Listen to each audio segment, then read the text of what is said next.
రాష్ట్రంలో రానున్న 2 రోజుల పాటు విభిన్న వాతావరణ పరిస్థితులు ఏర్పడనున్నాయి. రేపు ఎల్లుండి కొన్ని జిల్లాల్లో తీవ్ర ఎండలు, మరికొన్ని ప్రాంతాల్లో పిడుగులతో కూడిన వర్షాలు కురిసే అవకాశం ఉందని రాష్ట్ర విపత్తు నిర్వహణ సంస్థ అధికారులు తెలిపారు. దక్షిణ కోస్తాంధ్ర, పశ్చిమ మధ్య బంగాళాఖాతంపై ఉపరితల ఆవర్తనం కొనసాగుతుండగా రాయలసీమ పరిసర ప్రాంతాలపై మరో ఉపరితల ఆవర్తనం ఆవరించి ఉంది. వీటి ప్రభావంతో సోమవారం, మంగళవారాల్లో పిడుగులతో కూడిన వర్షాలు కురిసే అవకాశం ఉందని వెల్లడించారు.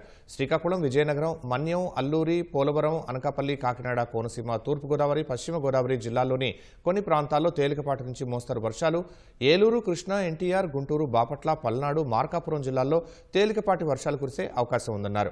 ప్రకాశం, నెల్లూరు, అన్నమయ్య, చిత్తూరు, తిరుపతి జిల్లాల్లో తేలికపాటి వర్షాలు కురిసే అవకాశం ఉందని తెలిపారు. పోలవరం జిల్లా చింతూరు, ఎన్టీఆర్ జిల్లా జీ కొండూరు, ఇబ్రహీంపట్నం మండలాల్లో వడగాల్పులు వీచే అవకాశం ఉందని తెలిపారు.